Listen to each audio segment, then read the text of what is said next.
Welcome back to another episode of Debatable with your hosts, Nina and Kyle. I'm Nina. I'm Kyle. For this episode, we wanted to tackle the idea of exposure as compensation, especially when it comes to building artists in the field of music and art and design. So this is usually a phenomenon where people message artists or performers wanting commissions of various kinds. Like they want their own track music or they want their own piece of art.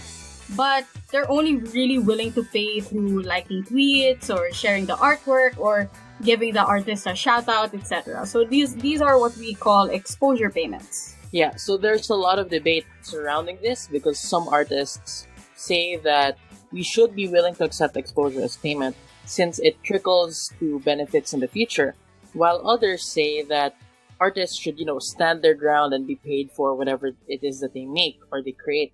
So given that there's a lot to be said about this topic, we reached out to some artists from the Ateneo Senior High School's Music Industry Organization, or also known as MIO, and we asked them to join this podcast to tell us about their experiences with exposure and exposure payment and their thoughts on the topic. Hi, I'm Q Ilagan. I'm the bassist of Doubtful Figure, and I've done so many gigs in the past, but I have never been paid for any of them. Pleasant afternoon. I am Nina Valeriano, vocalist and rhythm guitarist of the band OD, and occasionally a music producer for a project called The After Party. I have done around 4 or 5 gigs and have only been paid with food. Hi, I'm Nino Tomas. I am the rhythm guitarist and currently the vocalist of Doubtful Figure, kabanda ko si Q. So let's give a rough estimate of let's say 15 or 20 gigs we've been as a band. Never been paid for a single one though. Hooray! Yeah, so I'm going to address this. Nino Tomas is in fact related to me. He's my brother. Fun fact is, he also used to be a debater, but not really, but not anymore, sort of. And now we live totally different lives, so I thought it would be best to ask him about the life of an artist and what they end up going through. So, as you listeners probably know, we're not artists. So, admittedly, our own experiences are different. And our idea of performing is also very different. Our exposure to compensation is, different as well. So, our idea of horrible interactions, I think that you're seeing a trend here. It's also different. So before we go into the specifics, we want to get a bit of an idea of what artists end up having to go through. Do you have any commission horror stories that you'd like to share? For example, when people demanded free work from you, or you weren't treated properly, or you were ghosted mid-negotiation. Like you show up at a birthday party and they got another gig person to play pala. Personally, I think we did have events like that, but usually that happens when students would be the ones organizing. Well, it's probably because that the students aren't they aren't given a budget to give to student performers. So there's something wrong there. For me, though we haven't had people directly demanding free work from us, I've noticed that the second comment after asking if we wanted to perform has always been it's gonna be good for exposure. I'm guessing it's because we're a relatively unknown high school band, so they kind of play the card of you need us more than we need you. Yeah. So, like you said, in these trends, we're not just artists; we're also student artists. So most of the gigs that we go to are most of it is horror stories in the artist's perspective, because there's not a lot of allocated funds towards the budget of the artist, because as students of the school, it's seen more as an obligation rather than a commission. If that makes sense. I think it's important right now to just give the disclaimer that you're not here as Ateneo students, obviously. We are asking you as artists, as people. We're just saying this in case your school hunts you down. Ateneo, if you're listening for some reason, it's not their fault. This is just experiences as an artist. Obviously, we understand that for student organizations, there is a reason why we can't ask for payment. Yeah. You don't want to breed that kind of culture very young, right? Especially since if all orgs are just like striving to earn money, like people will just join the most lucrative ones, and you're not gonna learn what you need to. But like that's besides the point. But yeah, I guess you're right that a lot of your stories, considering the real world, quote unquote, those would be horror stories. Yeah. So, or actually, what is your stance as a group or as individuals? Like, do you like exposure as payment? Do you believe all artists should demand payment at all times, or do you believe exposure is a good thing at certain instances or a necessary evil? For us, I think it is necessary to a point where a musician or an artist is still learning their craft. So there's a part where you're still an amateur, so you have to hone that skill. So it's like your learning phase.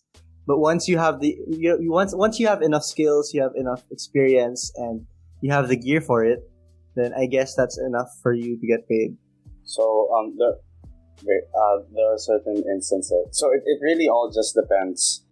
Because there are some like very special scenarios where exposure is actually better or more preferable than any monetary gain, right? But I guess the problem right now, that like the root problem is that the clients that hire us artists really push a narrative that like we hungry artists, all we want is exposure because that's what we do it for anyway. Isn't what they do? Don't they go into the arts just for attention? So let's give it that, and then that's a justifiable motive. So that's the root problem. For me, I think exposure payment can be considered an outdated idea sometimes because we have to consider the fact that promotion and marketing can be done way easier now through the online platforms. I understand that exposure is beneficial for artists in the sense that it helps them become comfortable with performing. And a few years ago, it definitely would have helped to gain fans. But now I feel like blowing up on social media does produce more fans than if people who are watching gigs like your live music. It's also important to note for me that music, like any other art, is a product and performing is a service. Due to this, it is expected that there is a transaction between musicians and events organizers. Cash payment, of course, is a direct transaction, but when you think about exposure, you can't really confirm how much payment you get from that. And another thing to note is that it's unfair that artists have to spend thousands on gear and spend on gas to get to venues only to be told that they're playing for free and that they're going to be compensated with something intangible. Yeah, I agree.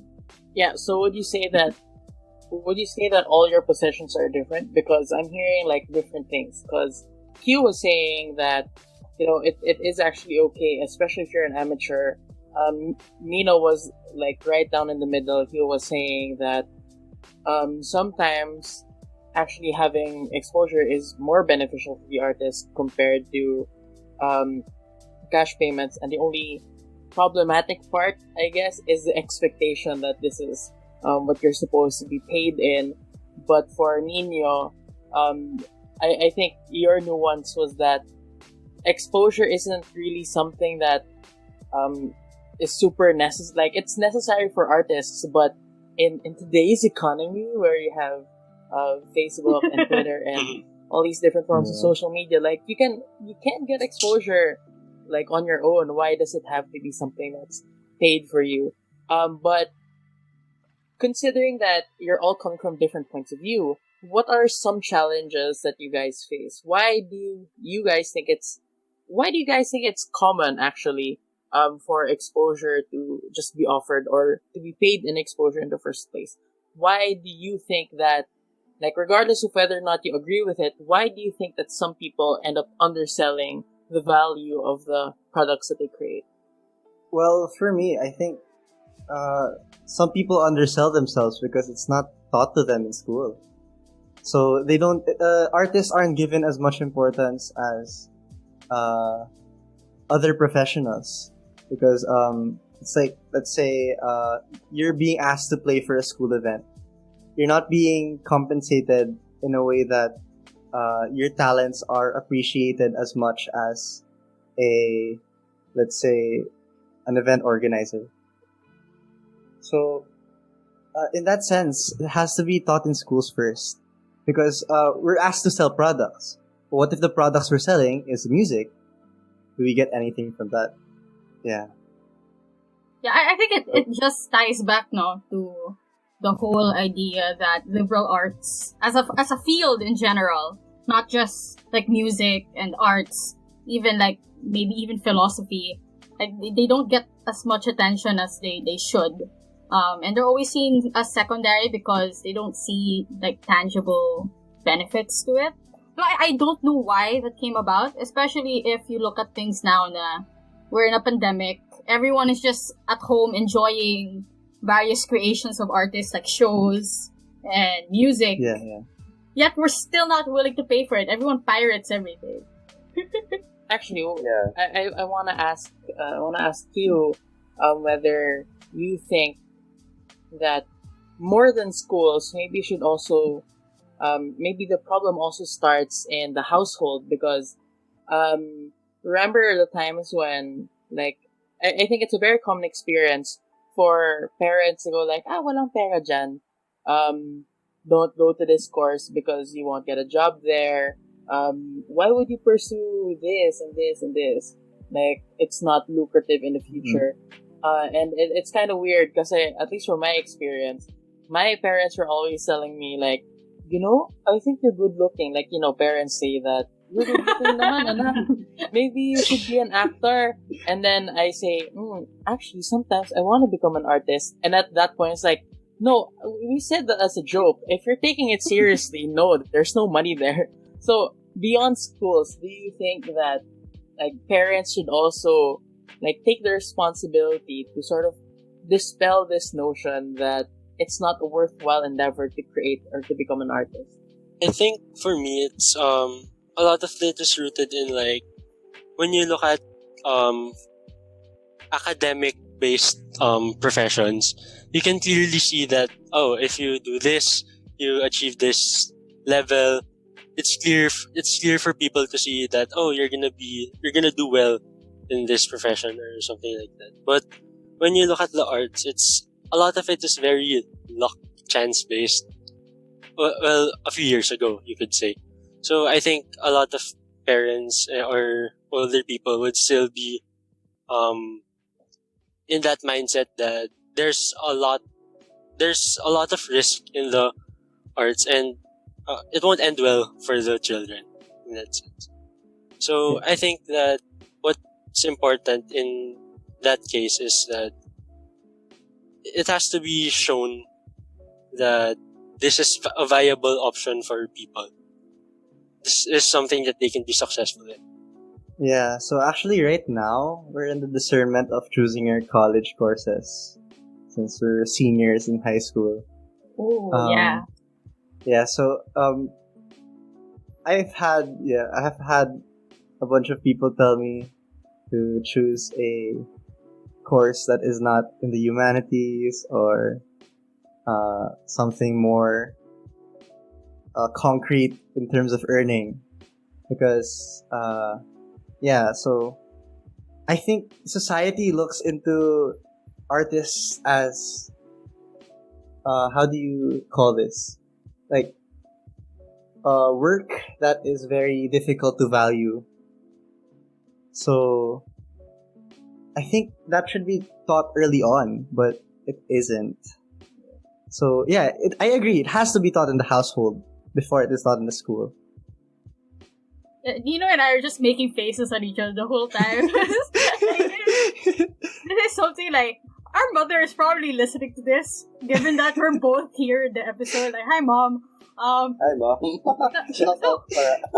Like my mom was against me going to humanities, so I took pol sci, and she only agreed to it because she thought I was gonna take law, right? Because like the only viable way for me to be successful is to be a lawyer somehow. So I didn't do that. I used to be artistic, I'd say, but I let all of that go because my mother needed like someone to earn money in the house. But that's still not happening. So I bargained. I was like, maybe I'll just go into politics. And she's like, okay, may pera dun. It's fine. Nino naman, she wants Nino to be she wants Nino to be a doctor. Until now, I think. Right? But I don't know what bargain you made with mom, Nino. I don't. She wants me to be a doctor? I didn't know that. Yeah, that's like her dream. Like, oh, my daughter is a lawyer and my son's a doctor. Son's a doctor? Oh, my. PhD na lang, Nino. Yeah. Yeah, how do you get mom to support your music? Nino? Because I was never around for that. I think I told mom that like I genuinely enjoyed what I was doing. So that's one thing, no. So like one factor is like all success and money. Another is really like a holistic development. That's one like that's probably like, I mean, as long as you can afford it, which is something unfortunate. As long as you can afford it, holistic development should be like one of the only factors you look into. But the reason why money is like such a huge like play in this is because, well, unfortunately, we're not that rich. Yeah, that's fair. So given that you said holistic development is important, and sometimes people just go into art because, well, they're not always after the money. Sometimes it's a passion. So when do you think you should draw the line? Like, when is it acceptable to take exposure as payment, and when do you draw the line for when it isn't acceptable, and when do you start demanding for pay? Alright. So I'll go first. I guess. So as I said, there are a lot of different factors to look into when discerning if exposure is a good payment in like a certain scenario. Personally, in the band, what we look for, because most of the time we're offered like just a free gig, right? But and like the payment that they convince us, or that they use to like convince us to go for this gig, is exposure, of course.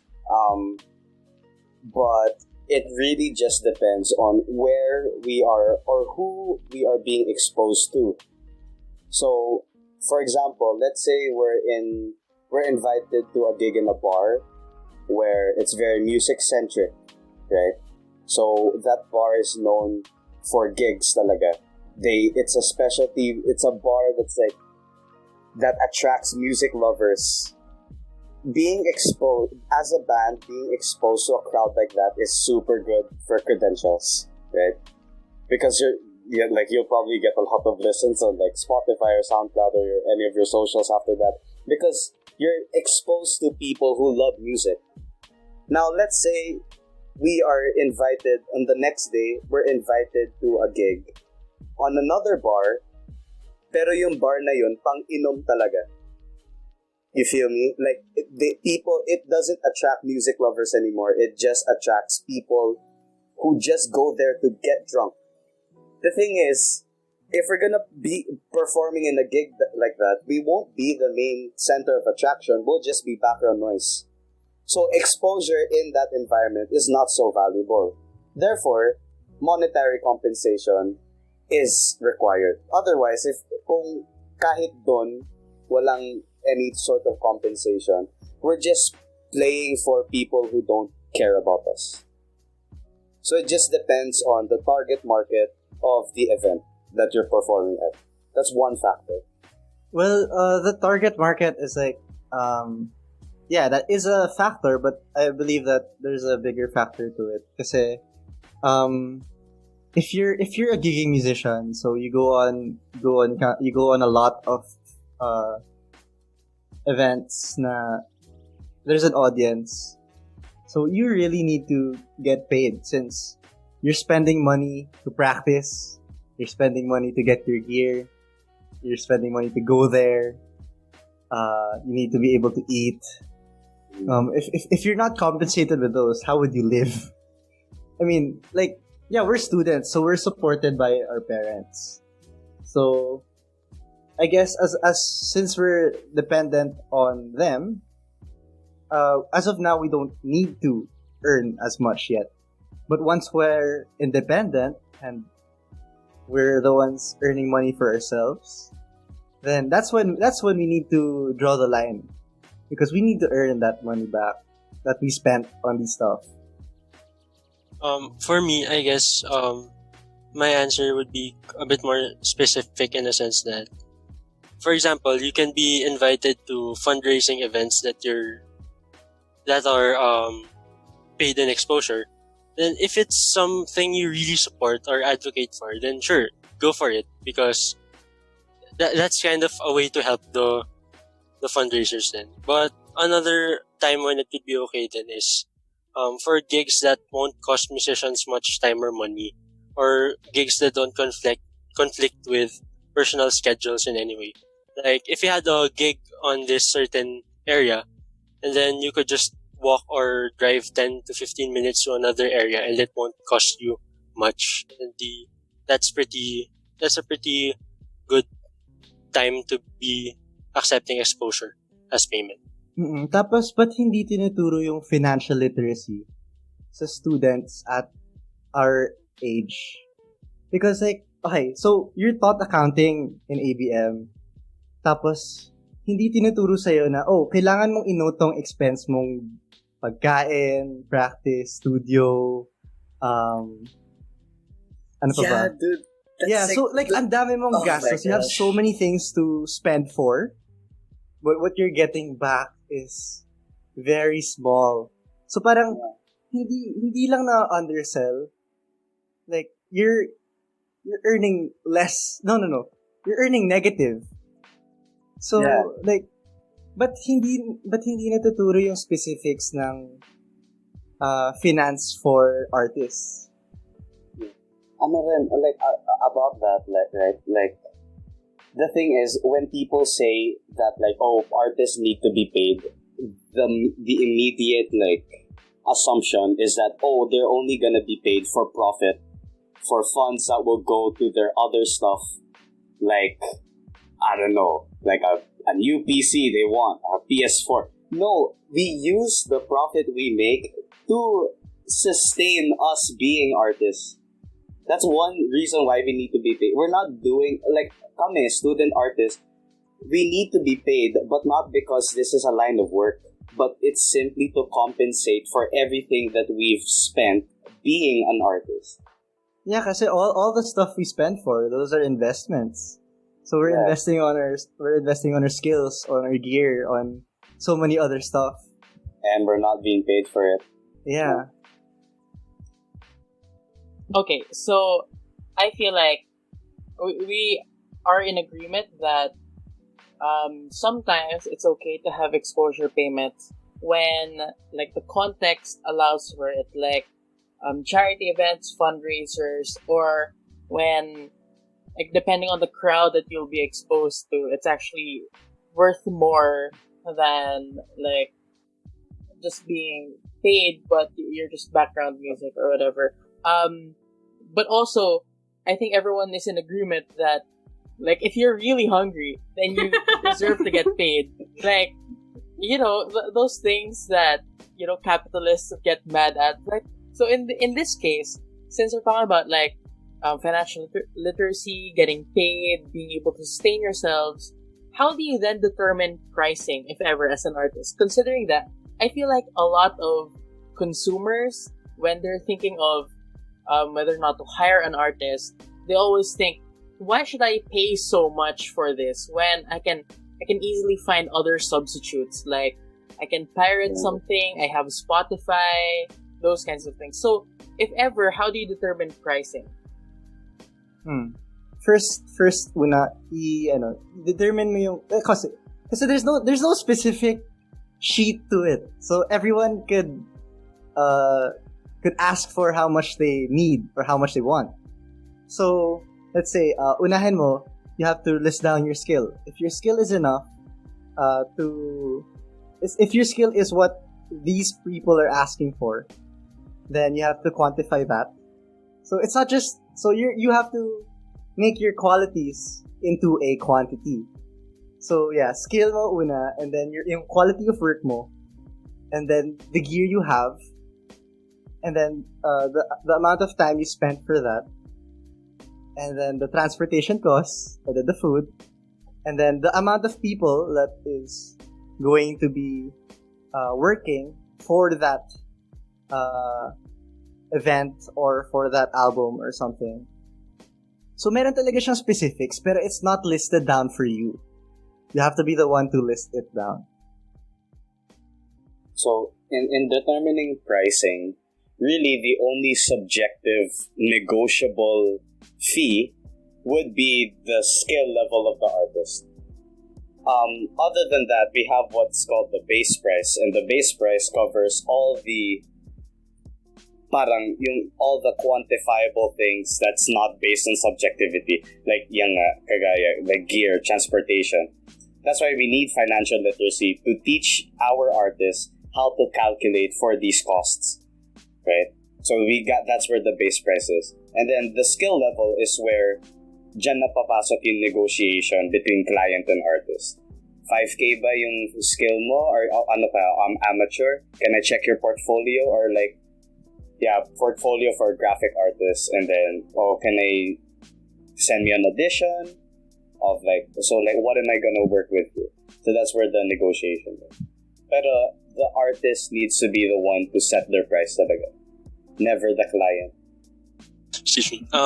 So for the pricing, I think the most direct thing to take into account is the transportation and food costs for the whole day of that gig, because the things that always have to be present are the events organizers need to be able to pay for the transportation going there and going home, plus the food costs for the whole day. Because as much as the artist skill is qualitative, the transportation and food costs will always be something quantitative and will always be clearly seen. So the easiest way to determine if lugi ka is if you've spent so much more on the gasoline and the food than what you were receiving from that gig. Yeah, pero dapat hindi ka, yung point nung compensation is dapat hindi ka malugi. Instead, dapat nga may profit ka eh. Kasi kung wala kang profit, how will you sustain your next gig? Diba? Yeah. So like, you're not just gonna be broke. You'll be in debt. Kung ganun. Yeah. Ano yung parang hand to mouth? Ano yung natin hand to mouth? Yeah. So I have a question, but this is for Kyle actually, because like if you don't know, Kyle's an econ major, and I'm really curious, like how come we're able to determine prices of like so many other things, but when it comes to like art and like things in that realm, like songs and artworks, ideas, like how come we have a harder time like determining like what the basic prices of those things are? Actually, it's interesting that you're mentioning that, because as Nino, and you were talking, I was actually doing like calculations. I was making like a formula for like how to estimate, like how will you factor in the price of your gear, for example, in the base price, ganyan. But your question to me was, why is it that it's hard to estimate the value or the price of things like art? It's because art is generally what's called an experiential good. So it's only valuable insofar as there's a positive experience that the consumer gets. So that is very subjective. But you can help it be less objective with what Nino said, with like with what you said, where you can quantify your qualities. Like you have, like you turn it into an RPG or you gamify it when you say like, I can estimate my level of skill to be worth this much. And then that's when you negotiate, like what Nino said, that's when you negotiate with the buyer or the consumer. And if you think about big corporations, like big brands, there's this something called goodwill, which is an intangible asset. It's basically branding. So whenever you hear Donald Trump, for example, say, I'm worth huge amounts of money, and then it turns out he's not that rich pala, it's because he owes a lot of his value to intangible assets like branding or goodwill, which is why he's worth trillions or something, even though he's objectively not So you can estimate something that's intangible or a quality like your skill or your branding, and you estimate its value in terms of dollars, which is what they were talking about earlier when they were talking about quantifying their qualities. Yeah, so maybe that's the solution now. We should just, like, everyone make character sheets of themselves, like, become a D&D character. Like, what's your, like, efficiency level, stuff like that. Because, like, I know we're joking about it, but it seems like, given the financial literacy that everyone wanted in this, like, interview, that's really, like, the way to go. Like, I think we're sort of there already with other fields. Like, being a PhD holder means that you've leveled up like 5 times in the field of philosophy or something, right? Yeah. So I guess, like, if we know now the stats. If we know now what we can do to sort of understand payment, there's still an issue kasi of, even if people know their worth, people are shy to ask for their worth. Like, there's a sense of hiya when asking for payment, for demanding it. So how can artists like yourselves, especially student artists, how can you normalize the idea of payment? And especially if you're dealing with difficult people who don't see your value. For me, it's pretty simple, but it's an advice that even I'm still struggling to implement myself, is that to learn to say no. Talaga. Kasi if you know na you're going to be giving up time, money, and you clearly can't see any positive impact this gig will have, then it's pretty wise to just say no. Because at the end of the day, you have a choice there. You have a choice, and you can't just sulk about how bad this certain gig went because you chose to take that gig anyways. So that's important to me, is that what's important to me is that you have to learn to say no. And another thing to help in normalizing payment would be to build yourself up in a marketing, advertising sense then.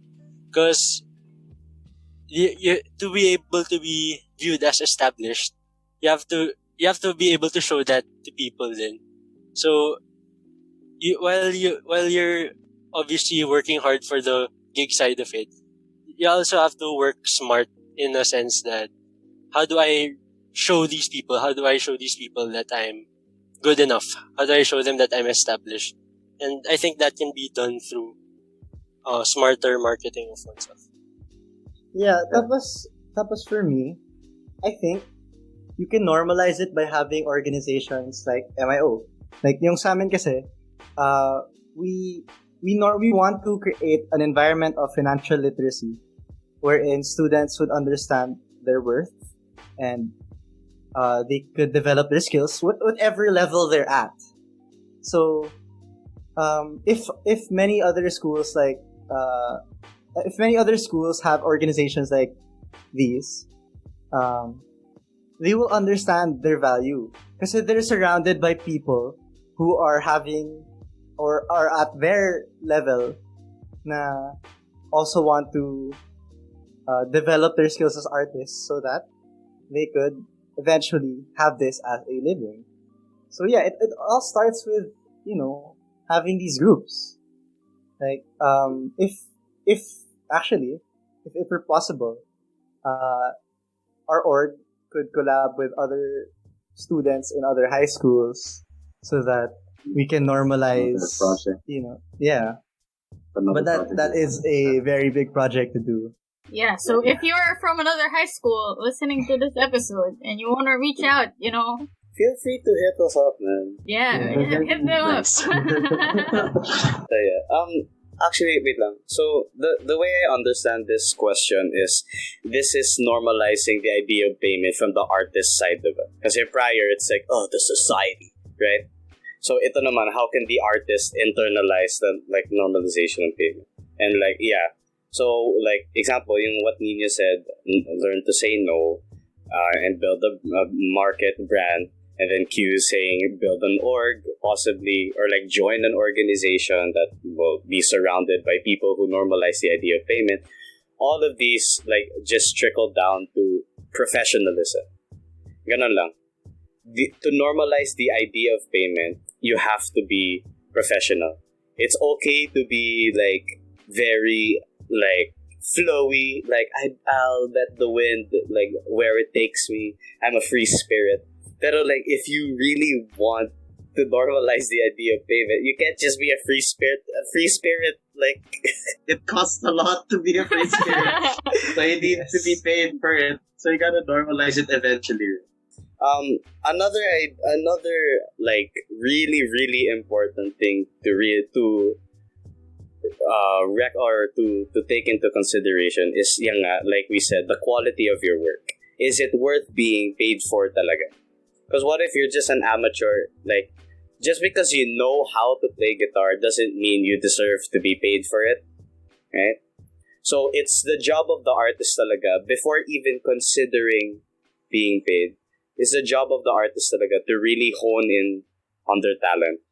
Be so good that they can no longer be afford to be shy. You know? So this is where I feel like I can kind of disagree with you, because you're saying, right, you have to reach a particular threshold. But I think that clashes with what Kyle said, which is art is experiential. So like you might consider like someone a bad guitarist, but what if like to someone they're the most beautiful sounding guitar player in the world, right? I think that you can't balance how subjective art is with like an objective set of standards. But then again, this is me rebutting myself, rebutting you. That's sort of how the academe works, right? Like as much as everything's subjective, you need to, if you're taking like music classes, there are guidelines to pass. So I don't know how to balance that. So I guess for now, I begrudgingly agree with the professionalism point. Like begrudgingly. Yeah, actually, Nino and I went to music school. How'd that go? Yeah, yun eh. So that's also another cost you have to take into account. So yung lessons mo. So that's another factor.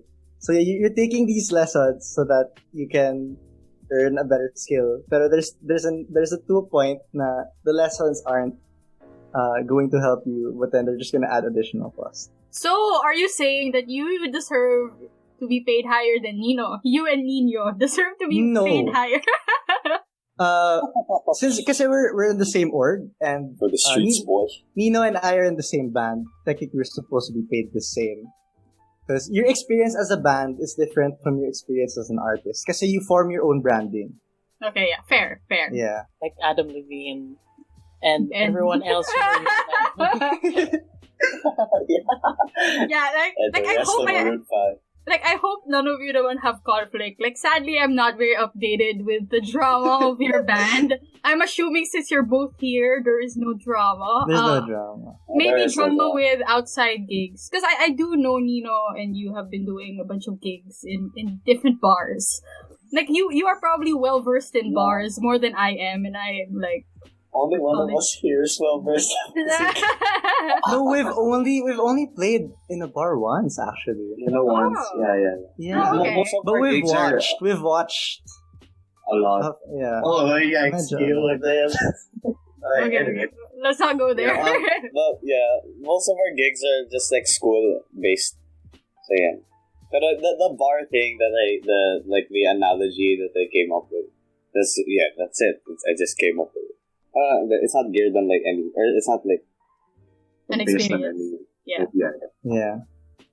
I have an idea lang. Kasi, earlier we were talking about, like, what were we talking about? Like, normalizing payment, the idea of payment.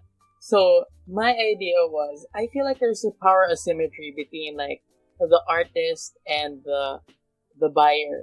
Kasi, to the artist, baka nahihiya sila. Like, they might be shy in asking for money or, like, a good amount of money because they think that everyone else in the same position is willing to accept like a low payment or an even lower payment. So like that also happens in the corporate world because a bunch of people are also really shy in asking for raises.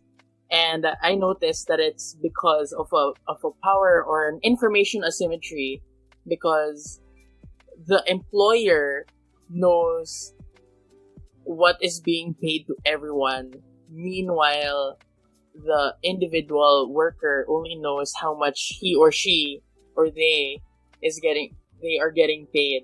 So maybe a way to normalize the idea of payment is to remove or to minimize or reduce that information asymmetry so that every artist knows that, hey, that guy gets at least this much. Shouldn't all artists get at least that much? Tapos gawa kayo ng artist minimum wage, I don't know. A union, like an artist union.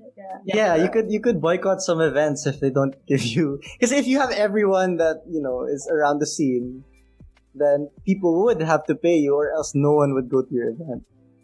Yeah, so maybe it's like artists should also support other artists and like let's bridge this information asymmetry this information asymmetry. But like in the meantime, what can students and our listeners here, and Nina and I specifically as well, what can we do to help? Support your friends, support your artist friends. Go to their gigs, pay for their artwork, pay for their album, their EPs. Yeah. Don't ask for discounts. Yeah. Do not, don't ask for, like, friend discount. Like, kilala mo naman ako. How will they earn at the end of the day? For now, siguro. Kasi, di ba, most live events aren't allowed pa rin. I think what's important is to actively find yung local artists na cool pakinggan for you. Kasi, like, I think na if now, you're trying to find those artists, and then when we're allowed to watch live events again, I think that's gonna help attract more of an audience. If there's a lot of people, if you share with other people and find small local artists that you're vibing with, I think it's gonna help in the long run when live events come back. So, like, through, not only do you have to, like, recognize that these local artists exist, not only do you have to listen to what they you also have to patronize the good ones talaga. So just treat your local artists just like any other artist in the scene, just like any other like AAA artist out there, because most of the time, like, because so this is where it gets a bit like paradoxical. But because the local artists know that what they're doing won't like give them a lot of money, the fact that they're still there, they're still doing it, that it's based on hard work and passion, right? So most of the time, like a lot of our local artists actually produce like really like top quality work, right? So not just music, but also like graphic design and all that, because they really put in the hours and like in their own accord. They're not like doing it for the money. Eventually they'll do it though, but not yet. So as long as they're still doing it for the hard work and the passion, you just look for these artists and then listen to them, then support them, especially in an online setting. Maybe like use your social media accounts, use any of your platforms to like example, this interview, this is really helpful for us na rin. Just making people aware that this is something that like needs to be talked about. That hey, we exist. You know what I mean? Yeah. So I guess that those are all our questions. Thank you so much for answering them. And before we go, like speaking of supporting artists and what they do, if I remember correctly, from all the times Nino has played at the goddamn midnight hour, whatever song he's practicing, like, this is like, there's a particular tune that's just like stuck in my head. But I heard that you have used it and are going to launch an EP soon. So if you would like to promote that and finally like end the suffering I've been having, do that. So yes, thank you. Very swift transition. I love it. But yes, you heard it here. We are having an EP launch kami, MIO, Music Industry Organization. So it will be on October 16. We'll have a Facebook live stream at the same date, and it will be released on all major streaming platforms. Yeah. Ooh, exciting. So Spotify. And we'll be donating our profits to the PGH, the Philippine General Hospital, and the staff help the frontliners. Yeah, so if our listeners are listening to this episode on Spotify, go check that out. Yeah, we'll link it in the description. We'll link it also to the tweet. You'll know where to find it. So I know that Nino and Q are in the same band, but what about Nino? Do you have anything you'd want to promote as well? Or besides the EP launch, because you're also MIO, right? As of now, I have a project called The After Party. It's an instrumental-based project on SoundCloud. And I have one track released, so it would be very nice if you could listen to it. Yeah, so I'll add that link in the description as well. So check those out. Our bands are Doubtful Figure and OD. Yeah. Yeah, so before we end this episode, last na talaga, a super thank you, Nino, Nino, and Q for letting us ask these really difficult but very important questions that somehow all lead to marketing and financial literacy. And for also sharing your own experiences in our podcast. Thank you so much, guys. Yeah. Thank you, guys. Thank you for having us. Yeah. This is really helpful to us. Yeah, so I guess in conclusion, being an artist isn't easy, and hopefully whether you're a debater or not, or you just stumbled on this episode, or if you're a budding artist, hopefully you learned something along the way. If you're an artist listening to this, you deserve more. Basically, that's the conclusion we've been saying, but it always has to start with you, because you can't wait for society to pay you properly. That's just the sad truth of it all. And if you're someone who commissions art, please be generous and pay what you need to. We would be nothing without artists these days, and we ought to remember that. The next time you're streaming Netflix, the next time you're in the shower listening to Spotify playlists, remember that. So that's it for this episode of Debatable. Thanks so much for listening, and we'll see you in the next one. Bye-bye. Bye. Bye-bye. Bye. Bye. Bye-bye. Thank you.